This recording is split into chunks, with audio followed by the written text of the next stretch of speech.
ഡോക്ടറെ, എനിക്ക് ഭയങ്കര ക്ഷീണമാണ്, വിശപ്പില്ലായ്മയാണ്, തലകറക്കമാണ്. എന്താണെന്ന് അറിഞ്ഞുകൂടാ. ഇടയ്ക്കൊരു ശ്വാസമുട്ടൽ പോലെ, പാൽപിറ്റേഷൻ പോലെ, നെഞ്ചിൽ പോലെ വരുന്നുണ്ട്. I am doctor Lisamma Joseph, senior consultant, gynaecologist, laparoscopic surgeon, cosmetologist, Ernakulam medical centre, Kochi, Kerala. ഗർഭിണികളിലെ 50% ആൾക്കാർക്കും വരുന്നൊരു കണ്ടീഷനാണ് അനീമിയ. ബ്ലഡിലെ ഹീമോഗ്ലോബിൻ ലെവൽ കുറയുന്ന കണ്ടീഷനാണ് അനീമിയ. നമ്മൾ സാധാരണ വെച്ചിരിക്കുന്ന 12 കൂടുതലാകണം. പിന്നെ അത് 11 കുറഞ്ഞു കഴിയുമ്പോൾ അനീമിയാവും. മിനിമം 10 കുറഞ്ഞാൽ അങ്ങനെ ഗ്രേഡ് 1, 2, 3 ഒക്കെ തിരിച്ചിട്ടുണ്ട്. മിനിമം ഒരു 11 ഗ്രാം ഹീമോഗ്ലോബിനാണ് നമുക്ക് വേണ്ടത്. ഹീമോഗ്ലോബിൻ കുറയുമ്പോൾ ഓക്സിജനേഷൻ ബോഡിയിലേക്ക് കുറയും. അപ്പോൾ അത് അമ്മയും കുഞ്ഞിനെ അത് അഫക്റ്റ് ചെയ്യും. അപ്പോൾ ഇതിൻ്റെ കാരണങ്ങൾ എന്താണ്? മെയിനായിട്ടുള്ള കാരണം അയൺ ഡെഫിഷ്യൻസി, ഇരുമ്പിൻ്റെ കുറവാണ്. അയൺ ഡെഫിഷ്യൻസി അനീമിയാണ് കൂടുതലായിട്ടുള്ളത്.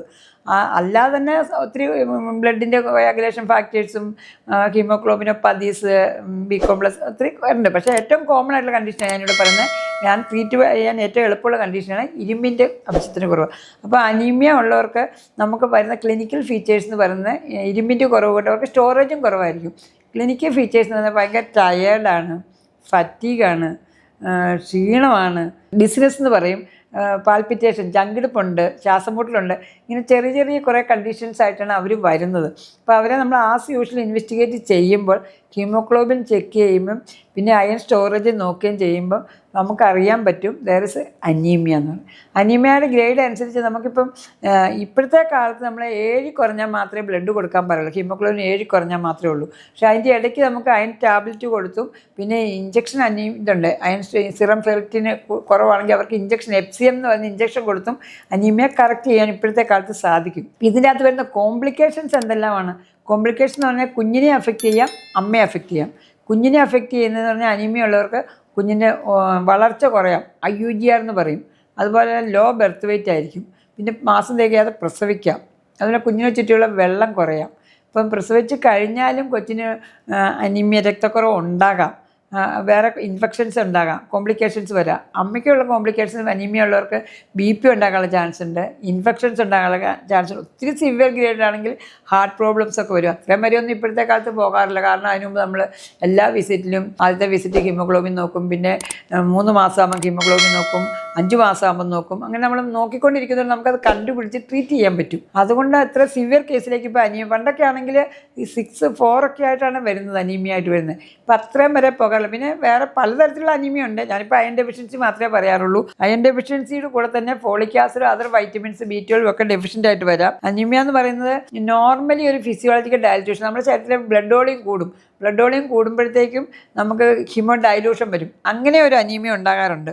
മദറിനാണെങ്കിൽ ഹെവി ബ്ലീഡിങ്, ഡെലിവറി കഴിഞ്ഞാൽ പോസ്റ്റ് പാർട്ടം ഹെമറേജ് എന്ന് പറയും, സിവിയർ ബ്ലീഡ്. അവർക്ക് കുറച്ച് ബ്ലഡ് പോയാലും അവർക്ക് അത് PPH ആയിട്ട് മറ്റുള്ളവരെക്കാളും കമ്പയർ ചെയ്യുമ്പോൾ അങ്ങനെ പ്രയാസം ഉണ്ടാകും. ട്രീറ്റ്മെൻറ്റ് വളരെ ഈസിയാണ്. അയൺ സപ്ലിമെൻറ്റേഷന് നമ്മൾ അയൺ ടാബ്ലറ്റ് കൊടുക്കും, പ്രൊഫലൈറ്റിക് കൊടുക്കും, തെറാപ്പൂട്ടിക് കൊടുക്കും. അത് ഡോക്ടർ തന്നെ ഡിസൈഡ് ചെയ്യുക എന്തുകൊണ്ട് ഡോസ് വേണമെന്ന്. പിന്നെ ഒരു കണ്ടീഷനിൽ അയണും കാൽസ്യം നിങ്ങൾ ഒരിക്കലും ഒന്നിച്ച് കഴിക്കരുത്.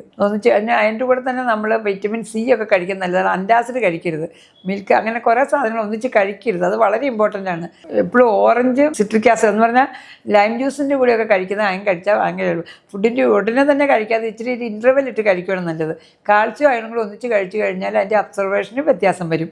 അപ്പോൾ അതിന് വലിയ എഫക്റ്റ് കിട്ടില്ല. പിന്നെ ഫുഡിലാണ് ഗ്രീൻ ലീഫി വെജിറ്റബിൾസ്, നെല്ലിക്ക, ചീര, നെല്ലിക്ക, അങ്ങനത്തെ സാധനങ്ങളൊക്കെ കഴിക്കുന്നത് നല്ലതാണ്. പിന്നെ ലീനായിട്ടുള്ള റെഡ് മീറ്റ് ഫുഡിൽ നമ്മൾ വളരെ ശ്രദ്ധിക്കണം. ഈന്തപ്പഴം കഴിക്കുന്നതും അനീമിയയ്ക്ക് കറക്റ്റ് ചെയ്യാൻ നല്ലതാണ്. പക്ഷെ നമ്മൾ എപ്പോഴാണ് ഡോക്ടറെ കാണേണ്ടതെന്ന് വിചാരിച്ചാൽ, എപ്പം നിങ്ങൾക്ക് പ്രഗ്നൻസിയിൽ ക്ഷീണം വരിക, ക്ഷീണം തളർച്ച തോന്നുകയാണെങ്കിൽ പോയി ഡോക്ടറെ കണ്ട് BP ചെക്ക് ചെയ്യണം. ഇതിലൂടെ അതർ കോംപ്ലിക്കേഷൻസ് ഉണ്ടോ എന്ന് അറിയണം. ഈ അനീമിയ ഉള്ളവർക്കും ഈ ഞാൻ പറഞ്ഞ പോലെ അബ്രൂഷ്യ പ്ലസൻ്റ ആ കോംപ്ലിക്കേഷൻ എന്ന് പറഞ്ഞാൽ ഓക്സിജനേഷൻ നമ്മുടെ ബോഡി കുറവാണ്, അതാണ്. അപ്പോൾ അതാണ് വളരെ ഇമ്പോർട്ടൻ്റ് ആണ്. നമ്മുടെ എല്ലാ കുഞ്ഞിൻ്റെ വളർച്ചയും കുഞ്ഞിൻ്റെ കോഗ്നിറ്റീവ് ഫങ്ഷൻ എല്ലാം അത് അഫക്റ്റ് ചെയ്യും. അതുകൊണ്ട് എപ്പോൾ ഇത് വന്നാലും നമ്മൾ ഡോക്ടറെ കണ്ട് ഡോക്ടർ പറയുന്ന പോലെ അഡ്വൈസ് സ്വീകരിച്ച് ട്രീറ്റ് ചെയ്യണം.